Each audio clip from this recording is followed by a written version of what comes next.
Priniesol úľavu od extrémne vysokých teplôt. Nielen, že boli teploty miestami až o 10 stupňov nižšie ako vo štvrtok, ale klesla aj pocitová teplota. Najciteľnejšie ochladenie prinášali búrky. Víkend už bude opäť slnečný a suchý a teploty pôjdu v nedeľu rýchlo hore. Dobrý večer. Slnečné počasie bude v sobotu prinášať mohutná oblasť vysokého tlaku vzduchu, ktorá bude svoj stred presúvať nad Poľsko. Oblasti nízkeho tlaku vzduchu zostávajú nad Atlantikom, no a jedna je nad západným Ruskom. Inak je nad Európou prevažne sucho a slnko.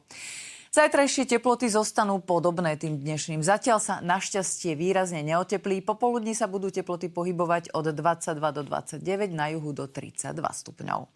Zrážky zajtra cez deň už viac menej neočakávame, iba v noci môžu ešte lokálne doznívať nejaké búrky.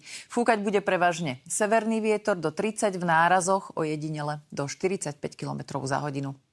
Južné okresy budú mať opäť zajtra horúcu sobotu s teplotou okolo 32 stupňov v tieni, ale pravdepodobne to budeme stále cítiť ako chladnejšie počasie oproti predošlým.